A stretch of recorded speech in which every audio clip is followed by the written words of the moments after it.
Hey everybody, welcome to Southern Renaissance. I've got here one of my special guests, one of my favorite people in the world. I got Mr. Johnny Stevens. I'm proud to have on the show. We're here at Clearwave Studio, one of my favorite places to be. Well, you're always welcome here, and thanks for coming, and I'm a big fan of the show. I've seen all of them, I think, and I watched the Max Russell one just this morning. Yeah. And really, I'm really glad you did that. He's someone I've always admired, and I lived over there in the Florence, Muscle Shoals area, and he was always a staple around there. And the one with your dad was really cool. Thanks, man. We already talked about that, but are you going to have God on by any chance? No, but I need to. I need to be talking to him because that was from the rare, very short-lived TMFP podcast. Yes. It's still out there floating around. I don't know where it's. I was a fan of that one too. I guess did you get canceled? I got canceled. Yeah. Okay. The network came down on me hard, and I got canceled. So. Okay. Yeah, man. Well, hey, I love Max, and of course, I love my dad. That's always good. I love my dad, and Max, man, such a just stand-up dude, and that's the good thing about my circle of friends and just people I know. It's like all you people are just cool people, and that's to me more important than anything. Well, it's cool to look, back on, watch it, and when they tell stories of stuff that you had no idea, that was going on. Exactly. Yeah, you learn about someone you know. Totally. Yeah, that's my thing too. Yeah, I'm realizing this too. It's even people I know. I'm like, oh, I didn't know that, and I learned stuff about Max. I even learned stuff about my dad I didn't know. So that's pretty impressive. Yeah, poor Max. I've had hand issues, so it's harder for me to play guitar. We got a gig. Oh. This will probably be right before our gig on the 9th, September 9th. But I can't play guitar, so Max is taking over the guitar. So I'm just going to be hooting and hollering. Oh. So which is kind of scary because I'm going to try to keep my Iggy Pop to a minimum, but you never know what'll happen. But Max is like, we just decided one day we were going to do that, and he just immediately, all right, man. And it's like he's almost got it all down. It's like, how do you even do that? He's been waiting for that to happen. Maybe so. He's like, finally, that guy stops playing guitar. I can't blame him. But yeah, man, we're here to talk about Johnny Stevens. Man, so where are you from originally? I am from the great metropolis of Decatur. I am from So here. You are from Decatur. Yeah.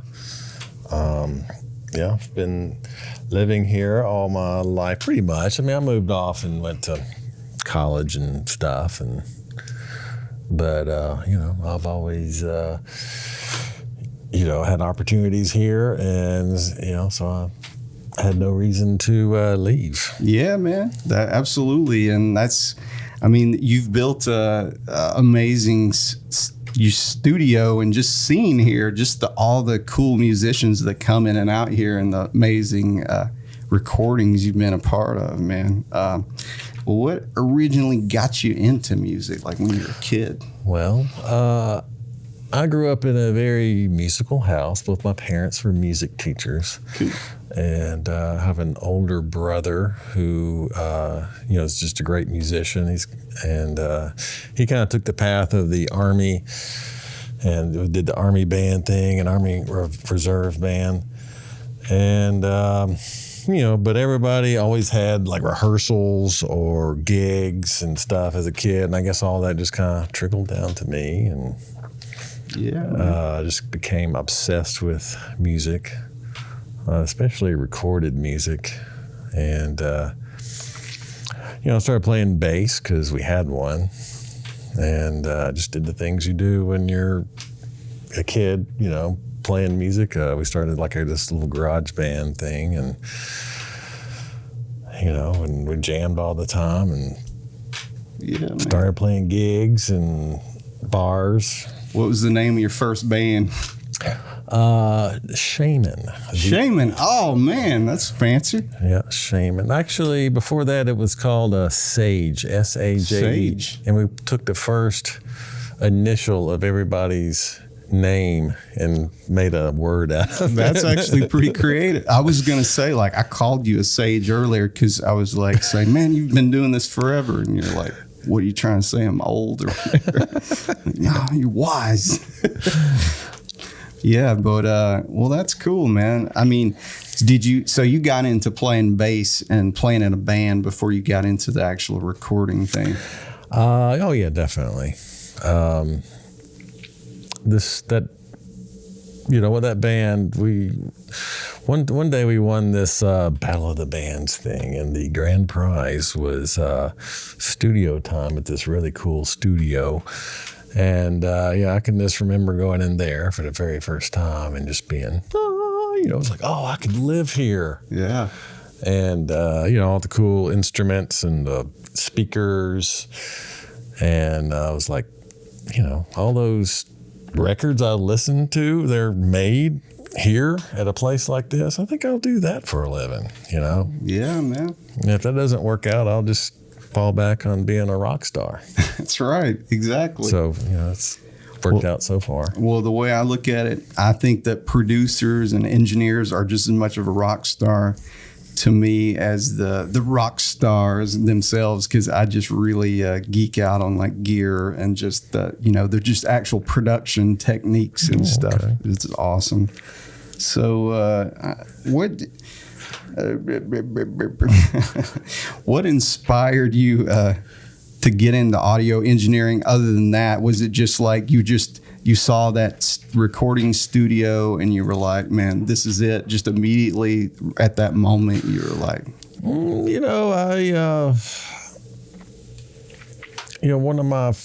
I was still in high school, and one of the first jobs I had was working in a music store. okay.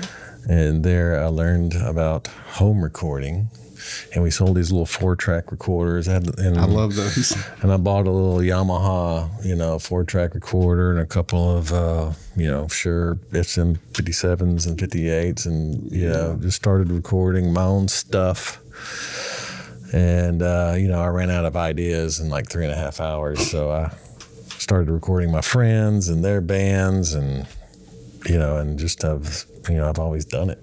Yeah, man. Well, that's cool. I hear a lot of people, they start out on those 4 tracks. I love those things because you could it's analog. You could just blast it and get it all distorted and stuff. Get it in the red. You can't do that digital. Yeah, and this place is definitely, it's a, it's a part of that, it's kind of built from that. I remember I had the little 4-track recorder, and I remember one time I discovered that if you take this little Mackie mixer and you go all the line outs, and then you can use the mixer part in this Mackie thing, it sounds a little better, and it's got and it has a little more EQ options on it, and I still have it. Nice. That's awesome. I wish I still had all my original stuff, but it's been long gone. But yeah, that's cool just to hear. See, I didn't know that. Like, this is literally, I've already found out something that I didn't know about, that you had started on a 4-track like that. And see, that is cool. Well, I know that you used to kind of work with Johnny Sandlin. Yeah. And now who is he to you? Well, he was definitely my mentor. When I was in college, I went to the University of North Alabama. In Florence, Alabama. Okay. And there, I was living in, I think I was up to 8 tracks at that time. Cool. And had the space I was living in was just a studio, pretty much. And had a couch in it. I would sleep on the couch. But there I learned about, there's this guy, Johnny Sandlin, who's hiring somebody. He needs some help in his studio. And I thought he had the coolest studio in the world. To me, it was like the perfect thing that a studio should be. It was like this building, he had this little compound that he lived on, and there was like a building next to his house, or it looked like another house. And it was, it was a perfect size. I mean, it was probably similar in size to this, maybe a little bit bigger. And anyway, but most importantly, he made records that were great, and he made hit records. He made, he did Allman Brothers Band, and all this Capricorn Records stuff, Southern rock stuff. And when I was working for him, he had just come off of working with Widespread Panic. And Widespread Panic was huge when I was in college. I mean, I think they're probably still pretty popular in colleges and stuff. And there's this band, Colonel Bruce Hampton and Aquarium Rescue Unit, that just came out, and that was like, have you heard that? Yeah, I love that guy. I love him and Sling Blade. Oh yeah, Colonel Bruce, Colonel Bruce Hampton. But I thought that was the most amazing music I ever heard in my life. Yeah. I mean, it's like the musicianship was out of this world, and it had this weirdo Southern humor to it, Yeah. But anyway, he had just, made those records, and I was like in paradise. Of course, I want to work with that guy. So Johnny, I, begged him for a job, and it started out as just sticking up the garbage and maybe setting up microphones and making coffee, like basically a janitor type stuff. And but he showed me how to be an assistant engineer, keeping up with tapes and labeling the console, and just through the years and months, he started just letting me do more and more, and started to trust me. But really, it was just within a few weeks of me working there that I was assistant engineer on a major label rock record. It was the Greg Allman. Oh wow! I didn't know that. Yeah. This is about I don't know. I'd only been working for Johnny just for a few weeks, and here comes Greg Allman. And wow. And he just like walks it. Well, I'm going to the bathroom, kid. Just go ahead, take over. Yeah, no, I wouldn't like that at all.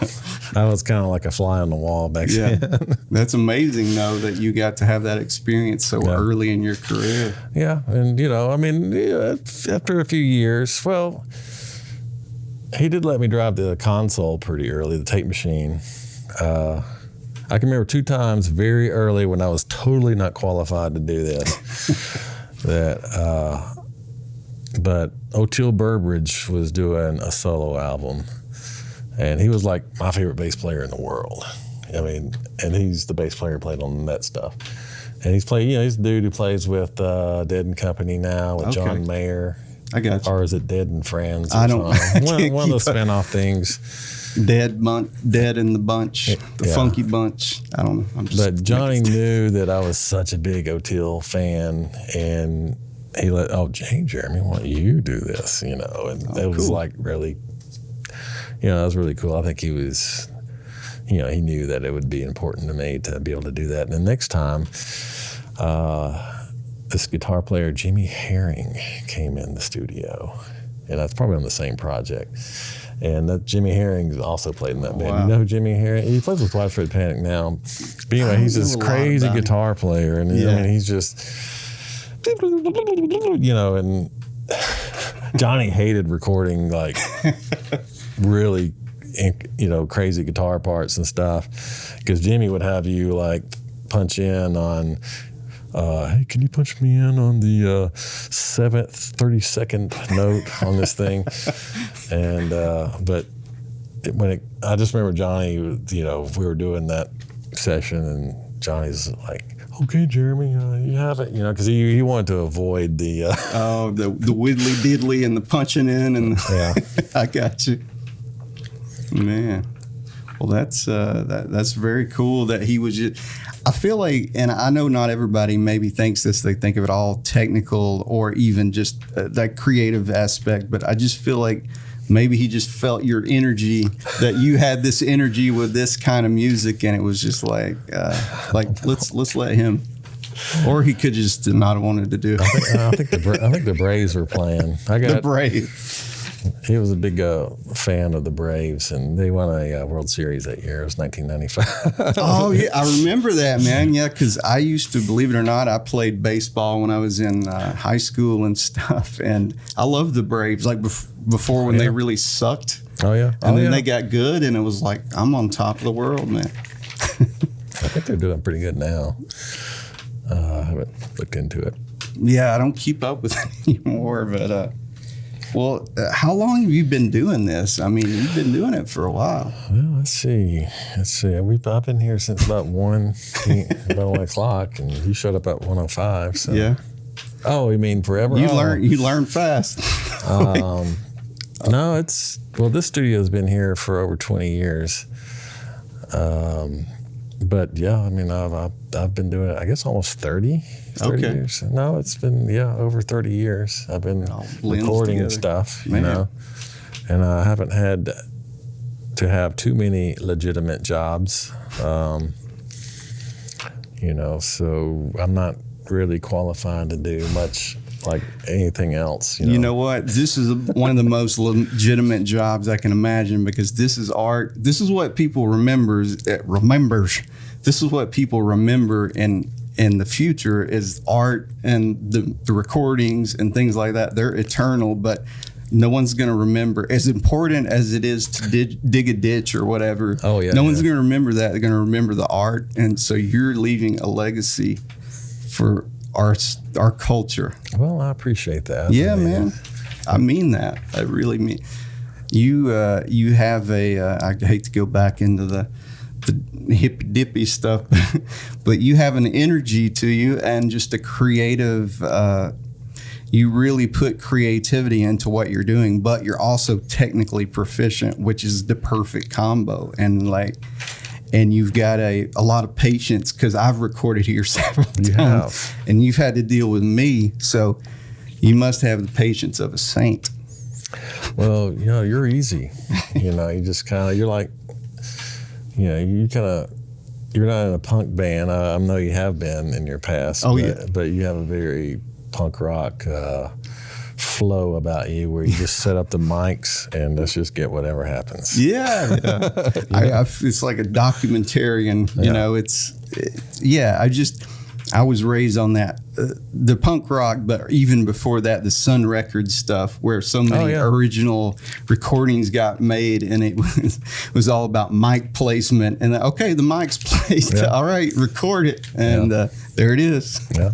Jazz is a lot like that. I've done a few jazz albums, and you get it sounding like a record, and bam. Let's see what happens. I love it. And it's sort of, I appreciate the creativity, I guess, of like multi-tracking over and over, and because you can make these, dramatic things, but there's just something about that raw nature of capturing a band like that. I just really enjoy, because it's like that moment in time is now captured. Mm-hmm. It won't ever exist like that again. That is like a moment in time. Yeah, that's definitely what I shoot for. And sometimes it's a battle. Oh yeah. Because people are so used to doing segmented things. Like let's decide on a tempo. Click, click, click.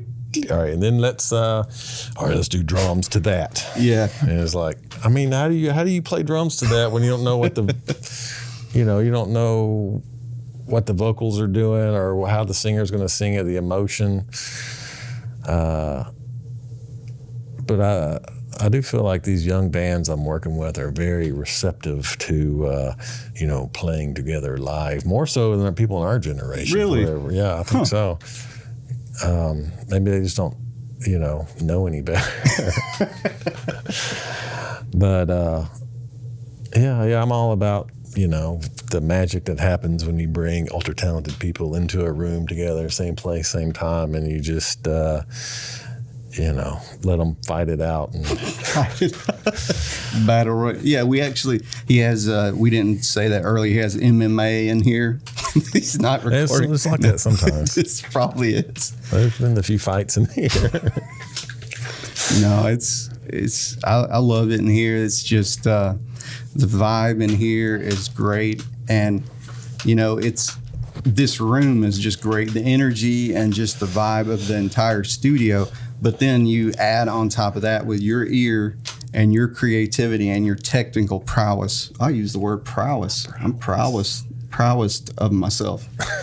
And yeah, but you've just really got something special. And I don't say that lightly. Like, I joke around a lot, but it's really something special. And it's hard to put your finger on it, but you know it when you hear it, or you work with someone that's like that, and you've got that special thing that not everyone has. And I appreciate that. Yeah, man, it's the truth, and that's why I love working with you on recording and just hanging out. You know, we're just you're just a funny dude. You got all kinds of crazy stories. Well, you know, truth be told, I have no idea how music goes down a wire. You know, when I think about it, it just blows my mind. I don't. Oh yeah. I don't think I'm very technical at all, because I have no idea how anything works. Well, I mean, you have an idea of the flow, I guess, and the machinery of using it to make some, but I don't. I mean, I guess you're not a scientist, like you don't study the atoms going to electricity. I did read how digital recording works once, because I took this physics class and physics of sound in college, and it made me want to quit, because it still didn't make sense to me. But anyway. Well, I think you're probably an artist at heart, but you take these tools, you're using these tools to create something, and you know, that's kind of what I've discovered over time, that I want tools that don't get in the way of creative process. So if you get too deep into things, unless you're trying to do something, I guess, more technical, sometimes to me, if it gets in the way, then it's not a good thing, because then you're thinking about that instead of making a good song. I just feel like, you know, I've been doing it for so long, and a lot of the technical things I don't even think about anymore. That's a good thing, I think. And I just try to get it out of the way of the musicians. Yeah, exactly. And I can see that, the way you work like that. I had to do that. I learned that at Johnny's. Yeah, I believe it. I mean, if something was misbehaving, like a machine or something, you know, the last thing you wanted to do is tell Johnny about it. Just work around it and keep it flowing, you know, and he doesn't need to know about it. Oh, you know, and then maybe after the end of the night, you know, so, that machine broke. By the way, yeah.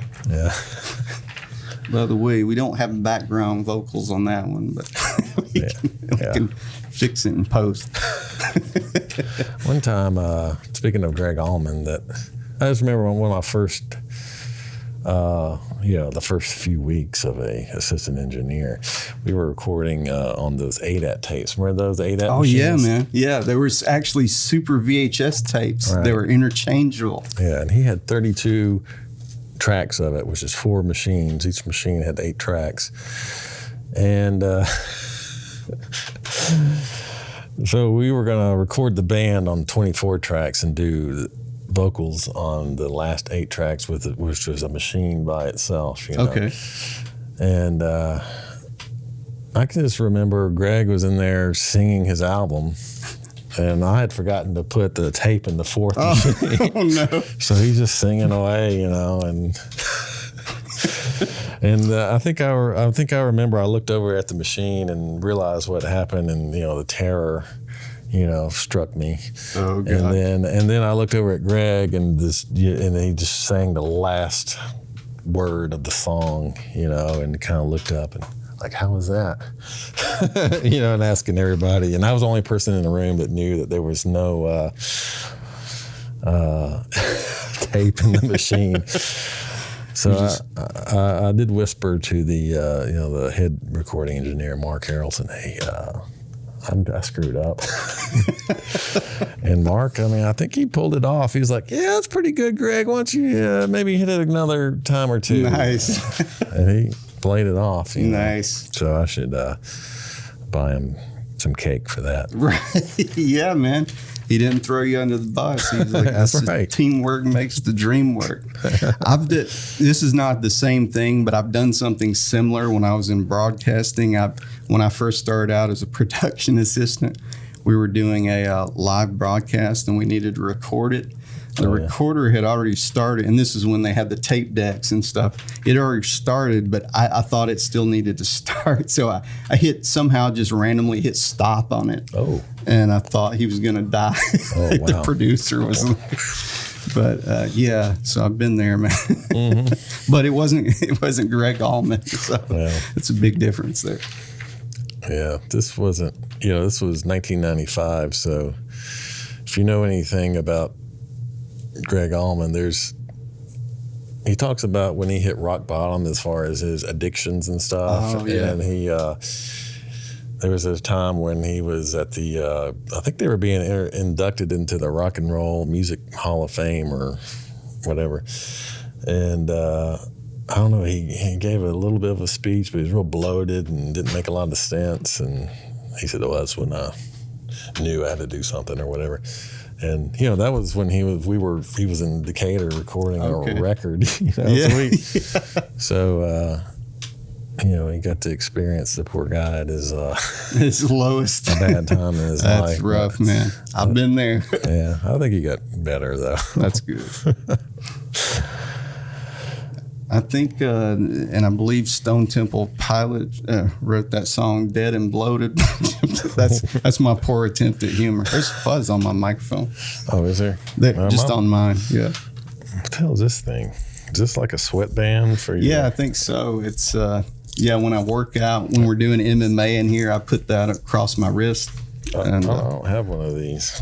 Yeah. Should I? You should, man. It's the cool kids have them. I don't know. I think it's just to hold that little wire down to keep it from flopping around or whatever. Oh, I just let my wires flop. See, That's how we do it.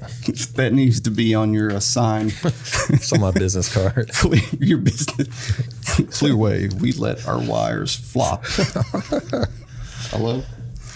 Well, shoot, man.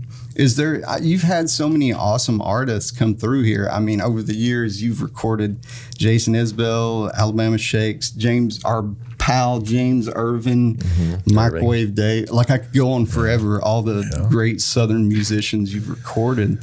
Has there been any sort of an artist or something that's come in that you didn't know and you're like surprised how good the material was? Oh, yeah. There was one time it was really this real magical moment. This guy came in, he was wearing a cape, and his name was Tony Perdue. Oh, no.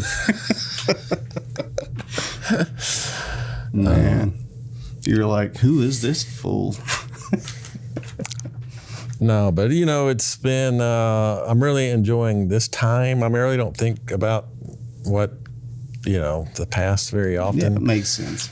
But the last couple of years, the musicians that have come out of this area, like really young musicians, and it's just unbelievable, the level of talent. Yeah, man. And I think a lot of it, there's a new energy, these young bands really want to do their own material and write. And, when we were coming up, or at least when I was coming up, it seemed like everybody wanted to be a cover band. There were a lot of those, and I just never was interested in that. I like covers if you do them your own way. Right. But yeah, I know what you mean. But no, really the last few years have been definitely the best years for the studio, I think. Nice, man. I know Lamont Landers. He's really incredible. Great voice, and he's one of them. Yeah. Yeah, there's just so many, and I know Dave Anderson's recorded here. But I don't know. I'd go on forever. There's this young band Camacho. It's real good from Decatur. Oh yeah. I heard about them. Yeah. Drop Diver. Cool. Dweeby. That name. Real good. Taylor Honeycutt. Okay. Yeah. And she's Now, is that she had the she was on the charts or something? No, that was Christy Lee. Christy. Okay, thank you. Yeah, Christy. I get them all mixed up. Christy had I mean, I laugh when I think about it, but she had a #1 blues album. That's it. Yeah, I mean, and I heard iTunes, about that. But, I mean, I have no. Somehow the algorithm we slipped through, you know, because I mean she's great, but I feel like there's a lot of great people who are very deserving, and man.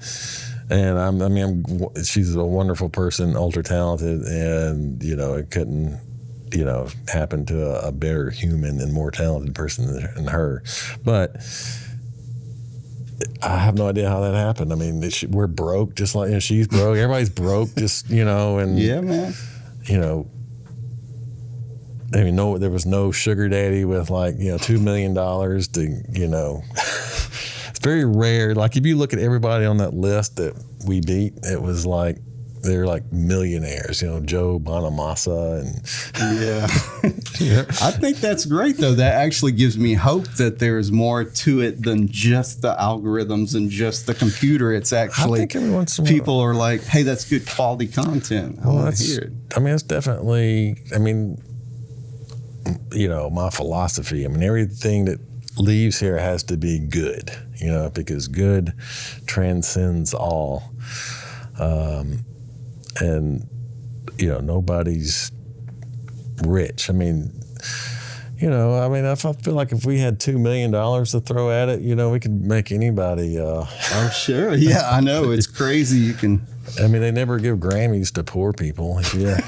I've noticed that very rarely. Yeah, so I was very happy, though, very proud of her. That's awesome, man. Yeah. She's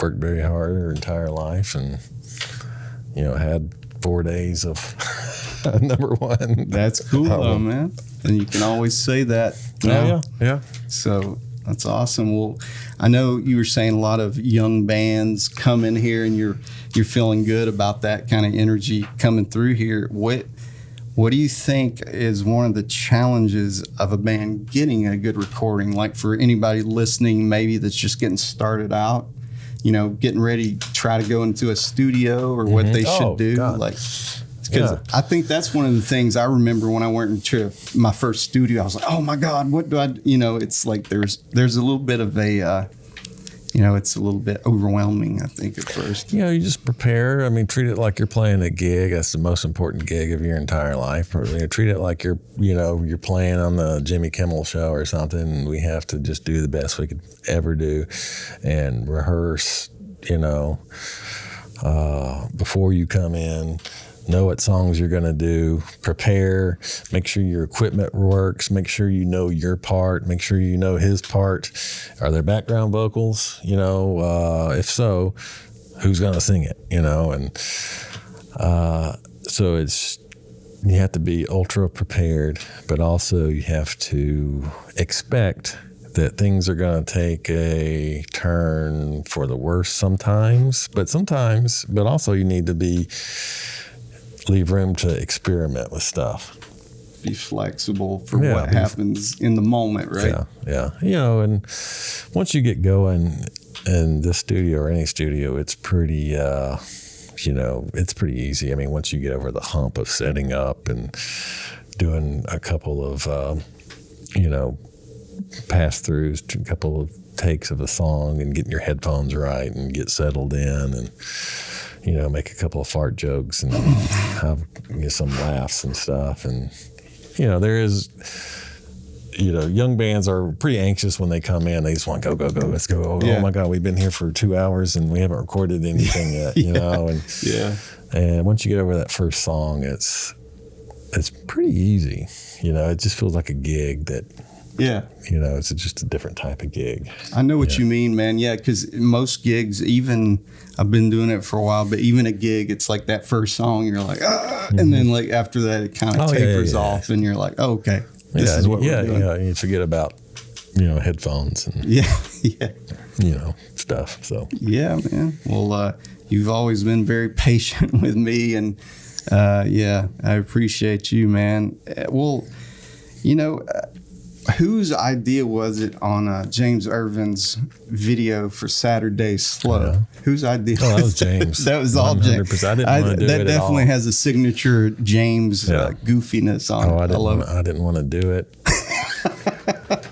And it turned out really good. I love it. This was great, man. I mean, yeah, looking back on it, there's some, some pretty messed up things, but it turned out really good. And it was all in good fun. Yeah, and you had the best role in that. God, that's how I met you. Oh, I think so. No, it was before. That was. I recorded here before we recorded the EP. Yeah. I don't know about that. Record the EP before that. When did you record that EP? Because this was time is hard. This was 2017, about September-ish, as I remember. Man, I don't know. It's all rent. I don't know. Time is hard to think. Oh my God, that was so funny. But yeah, that was fun. And I was working on my dance moves in that video, and I'm going to have to utilize some of those Saturday night because I won't have my prop. That's right. So I got to work on my flexibility and yeah, man. Make sure you stretch beforehand. I want you. You're a little bit older now. I know, man. I'm like, I've got the same, energy, as far as inside my brain, but my body's probably not going to cooperate the way it used to. But yeah, man, that was just funny to me. That was a very creative video, and it was just funny. But the song's good too.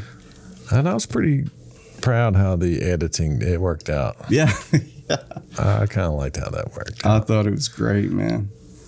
Well, you know who you should interview is Bay Chandler. No, wait. Oh, yeah. You know Bay Chandler? I think, yeah. Just sort of internet. I know him, internet. Yeah, he's on the internet. No, he was one of the first people to ever record here. And he's a singer-songwriter.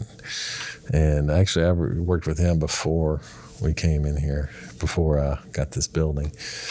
And I remember recording him at our house. But I've been working with him lately, after all these years. And I don't know, man. I think you and him would really get along. Yeah. Well, we'll have to hang sometime. Yeah, he's a nut. Are you trying to say I'm crazy and unstable? I mean, yeah. Okay. Well, I appreciate that, man. I mean, you seem pretty stable, though. Yeah, I'm sort of. I try to direct my craziness in certain things, and just my everyday. I mean, you're obviously crazy, but that's like, that's the people you need to worry about are the people who seem normal, but they're really crazy. I think you're right, man. On those crime documentaries, he was always so nice.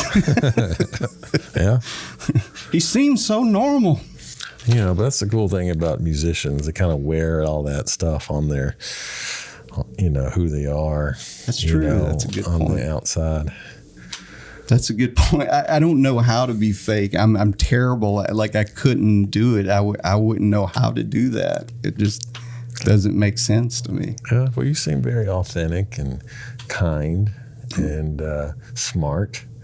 And you seem to have a lot of initiative, and I try, man. You seem very creative and coming up with things. That's why when you called me about doing this, it's like absolutely. I don't know what I don't know what Tony's thinking, but I'm sure it's going to be something. Well, I appreciate it, man. I'm willing to go on my journeys of a roller coaster. Oh yeah, you never know where I'm gonna head. And my life is really. I mean, it's just I'm doing the same thing now. I mean, I don't know. I don't know if that's a good thing or not, but it's very boring. But I like it. There's not very little drama going on. I got you. Yeah, that can be a good thing. I think in my later years, I don't really want. I want drama that's sort of serves an entertainment purpose and not necessarily for my personal life. Yeah. Just like a. an outlet, but not a state of being. Yeah. Yeah, man. Well, I mean, how did you get to know old Dave Catching over that Rancho de la Luna? Because that's a cool dude right there. I was just thinking about that. I'm like, I got to bring that up when I talk to Jeremy. Well, a friend of mine, Kenneth Bryan, he's kind of a southern rocker, originally from Gainesville, Florida, but he was living out there in LA. And he just called me up one time out of the blue and just said, hey man, I'm making a record and I'm going out to the middle of the Mojave Desert, Rancho de la Luna. You want to come with me? And my anxiety initially, it took, I about had a panic attack right now because I knew I was going to do it, Yeah. And but yeah, I did it, and I went out there to Rancho de la Luna, and we made that record out there, and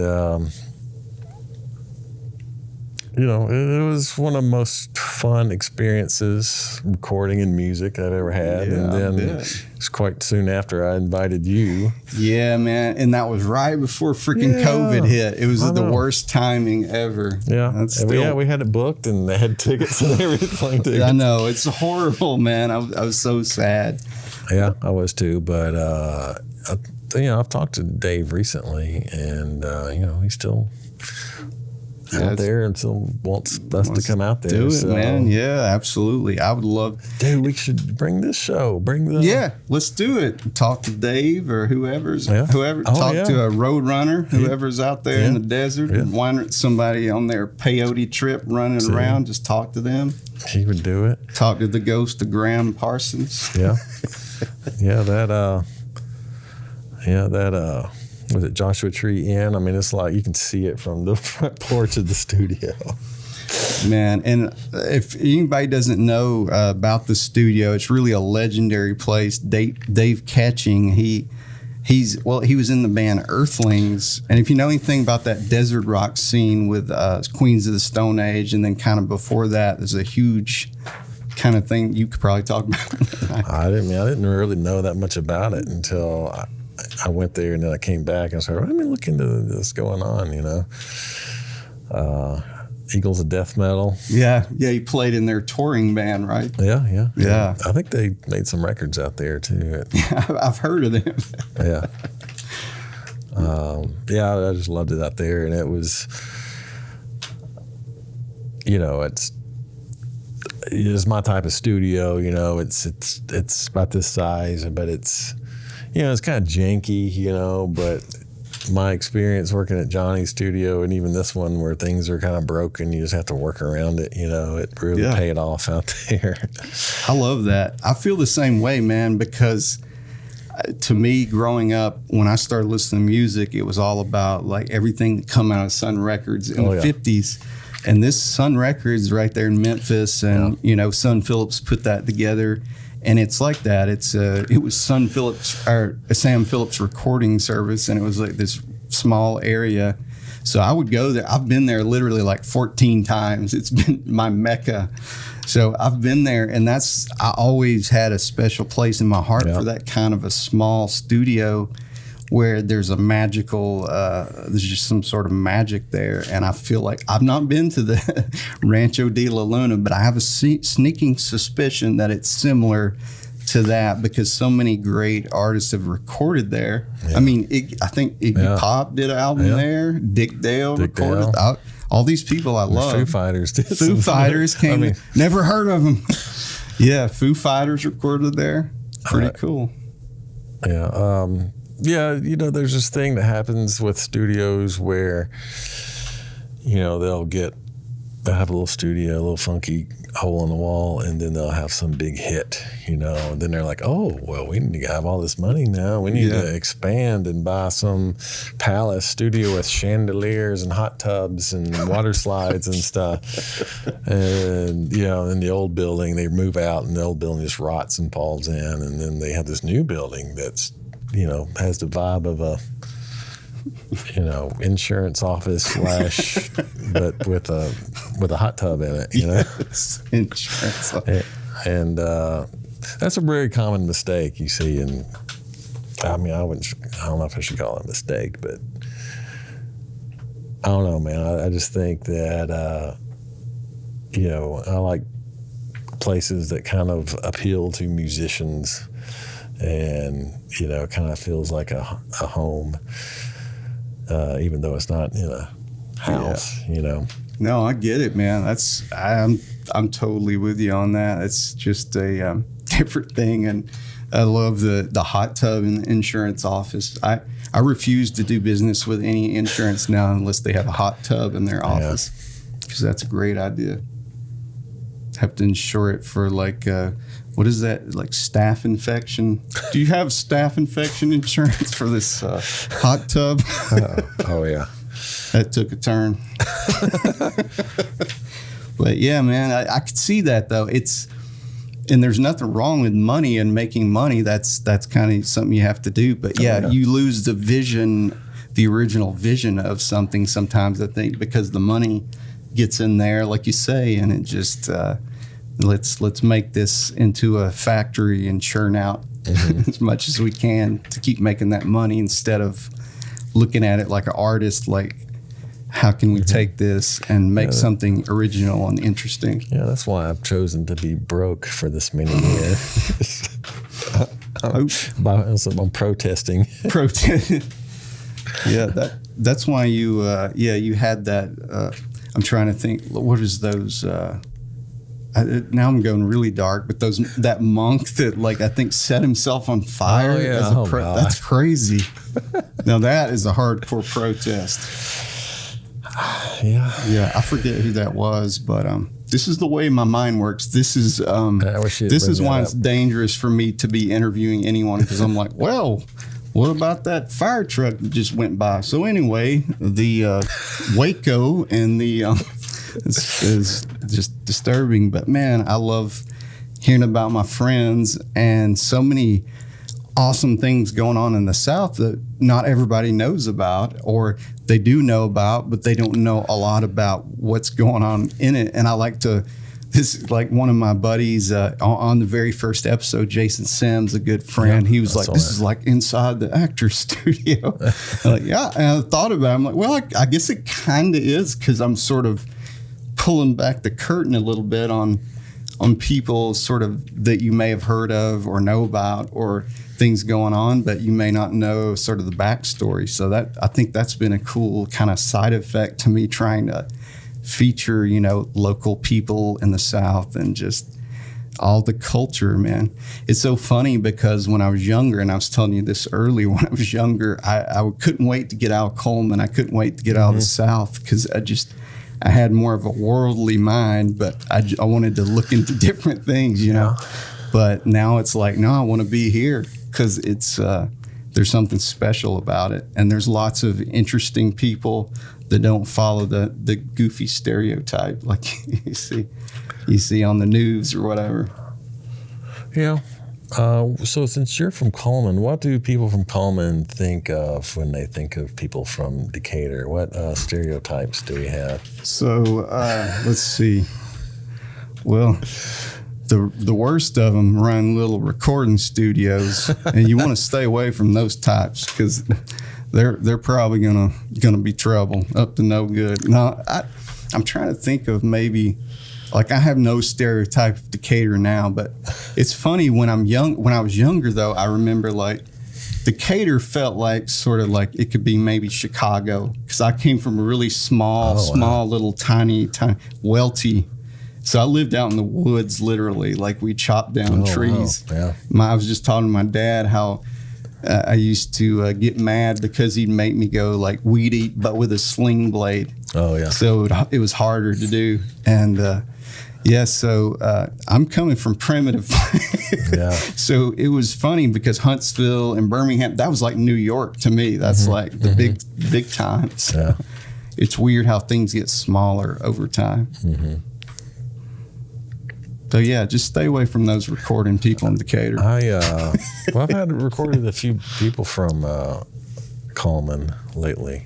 Span No Culture and then the Hassel in One, both are from Coleman. Okay, yeah. And they're very cool. good music, but they're. And I told them this, people from Coleman, their music is so weird. Thank you. I know, and I had to like, oh man, I mean that's a compliment. Yeah, no, I always take weird as a compliment every time. Yeah, and it's very unusual and weird stuff. That's, I don't know, man. There's something going on over there. There is, man. There's a lot of lead in the water. We eat lots of paint chips. We put that in our grits. I have ADHD. I just got distracted that you have lightsabers across the room, which is awesome. Yeah. Every studio should have lightsabers. They come in handy. And you like my pedal wall over there? Yeah, man. That is... I'm just imagining he's got pedals that are kind of like stuck to the wall there, the carpet kind of on the wall instead of like a pedal board. So I'm just imagining some like ninja dude that can kind of break dance, and he's like clicking all the pedals in succession. I should hook them up, all of them up at the same time. It would actually be awesome, be all lit up. Except for the deodorant on the top. Put that on somebody's pedal board. And nice. That's for a very specific band. Is that for your like a doom core band? Sometimes bands are stinky. I could see that. Yeah, I know I used to go to a lot of punk shows in Birmingham. Yeah. There's this place called American Beat, and it was sort of near UAB, and my friend Russell had it.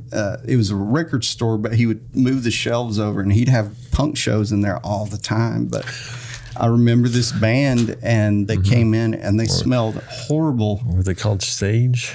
No, they were called F face.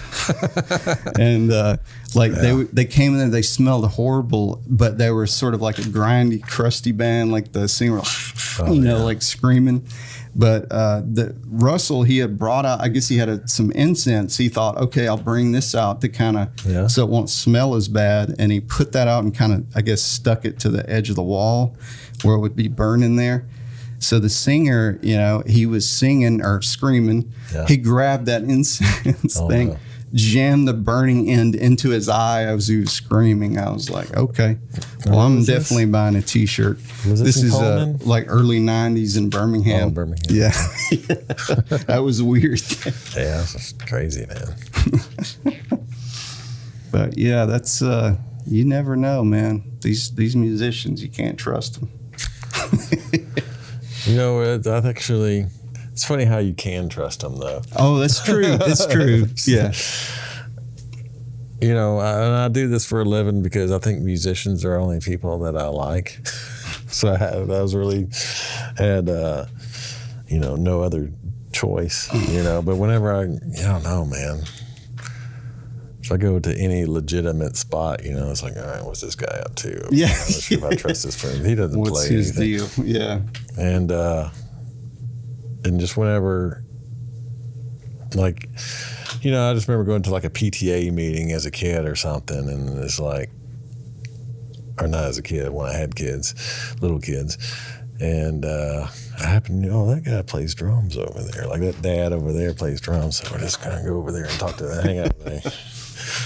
So, talk drum stuff, Yeah, man. Anything Steve Gadd, Steve Jordan, Steve Ferroni. You go down to Steve's, the drummer's name Steve. No, but anyway, we'll just talk about drums or music or something, I'd rather talk to a drummer than, a lawyer or something. Yeah, right. Yeah, I think like what you were saying earlier, we all kind of wear our hearts on our sleeve. It's like what you're getting. There's usually not. I guess there's some flakes out there, but many times there's no ulterior motive. It's like, yeah, I'm here. This is obvious. Like, who I am, and I'm not putting on airs, as the fancy people say. Yes. Well, tell me about 10 Ton Records. That's another thing. That's a good question. Doing, Well, thank you. It's kind of a passion project. It's just at some point it just seemed like I needed to start a record label. The way I just felt like I was working with all these great artists, and and each one of them has a little thing going, but they need more things. And I mean, each band is kind of like that, but the things they need are like the same things, you know. So I was like, well, if I'm very anti-record label type person, but what if we brought all these bands together, and you know, we shared resources and shared ideas, and maybe even play on each other's records a little bit and kind of get some synergy going here, and. You know, and what can we call that? Oh, let's call it a record label. And so, you know, we've been doing that a little bit. I mean, you know, it's the type of thing where I'm a little frustrated with it right now, just because I'm so busy doing recording, recording studio stuff. Like there's things that I really need to do for the record label that I just aren't getting done. It's hard to do everything. So right now it's very frustrating. But no, I had some really good people on there. Lamont Landers, we did some really good stuff with him. Camacho, Drop Diver, 5 O'Clock Charlie did some pop. Oh, yeah. I just think it's just special music from this area. I mean, not even this area. That just, you know, deserves to be heard, and also it, you know, I think it could benefit from them maybe teaming up with another band and, you know, that needs the same things. Yeah. You know, the best way to make money is, you know, selling your music is selling a physical product. You know, and some bands are really good at that, and some bands aren't.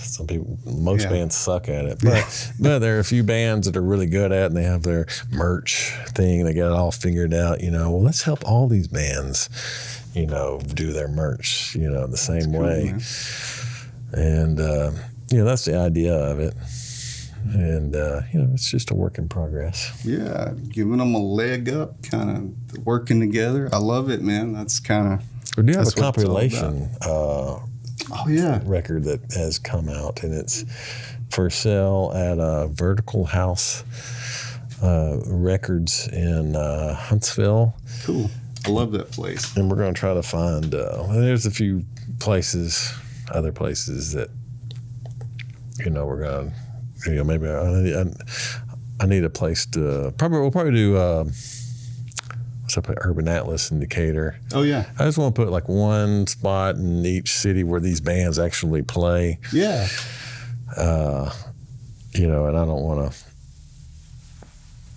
to have like 10 places in Huntsville to sell these CDs where those record stores are, you know, competing with each. I want to be pretty exclusive to a certain spot that, you know, they treat us good, we'll treat them good. Maybe we'll do a show at their record shop and that sort of thing.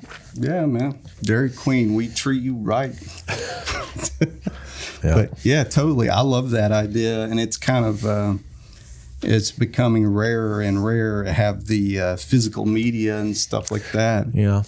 And hopefully CDs will come back. I think CDs are cool, man. I never thought they were... Yeah, and I think they are coming back. Yeah, and I think like formats always sort of circle back around, it seems like. Well, you know, vinyl has been the craze for a while. And we're going to have some vinyl. I mean, Drop Diver is going to do a awesome vinyl. But the thing is, you know, vinyl is so expensive to have made, as you know. Yep. And, and it takes a real long time to get it made. And CDs are still super cheap to get made. So these bands are getting CDs made, and they're selling them. You know, we just need somebody like Jack White to tell people that CDs are cool again. All right, y'all. Just, it's like a board of directors. Okay, first item on CDs are cool again. Of course, he owns a vinyl factory, so I don't know if he's going to. That's true. Yeah, that's sort of counterintuitive to his business model. I don't see him doing that anytime soon. Well, dang, man, you got anything else you can think of, like about the studio or 10 Ton Records? Like, how can we find out more about the studio, Clearwave or 10 Ton Records? Well, we have a website, 10tonrecords.com or Clearwave Studio. Or is it studios? Clearwave Studios.com. They take you to the same place. There's a lot of information there, probably too much. You never have enough. Yep. Well, like I say, anyone that's interested in recording in the Southeast, this is an incredible place to come record. It's very cool. Bring money. The most important thing, bring money. That's very important. No, Jeremy's got. I just want to admit something right now. I'm so used to saying Jeremy, and I think that's a Southern thing. Yeah. But it's actually Jeremy is how you're supposed to say Jeremy, right? Like I talked to Cindy about this, and I was like, I think I'm always saying his name wrong, but I think it's because I'm Southern. That's never really come up before. You know what I mean? Like I think about things like this. Yeah. What's your take on it? I say Jeremy. Jeremy. Okay. Try it again. Okay. Jeremy. That's good. Why did that sound like German for a second? My brother used to call me Germs. So you can call me that. Man. Well, but I don't know why I thought of that. I'm like, because it was like, man, I want to make sure I say his name because I say stuff because I'm so Southern. It's like, I'm okay with the Southernness, but I do want to get people's names pronounced correctly. Yes. That's important. Thank you for clearing that up. Yeah, absolutely. But, man, it's been awesome to have you on here. And like you were saying earlier, bring money, record your band here. Yeah. Sound awesome. It's a pretty simple process. That's right. And rehearse, practice. That's very before important. You get in here, prepare. I was going to say that's like one of those things where we were talking about a band coming in and making a great record and sounding good in a live room like that. That's because all the work is done in the front end. Well, it saves you money. 90%. Yeah. I've sat behind that console just watching a band learn a song instead of. Man. I don't like that. Yeah. I don't know. I would make more money. Yeah. But you actually care. You care about the people you record. Yeah. Which is cool. Yeah, man. But, hey, it's been great having you on here. I hope it hasn't been too painful to have to talk to me that long. It's pretty easy. Well, man, I really appreciate it. And thank you for letting me hang out here with you in one of my favorite places, Clearwave Studio right here. But I guess that is our episode for today of Southern Renaissance. Hope you all have a good one, and we'll see you next time.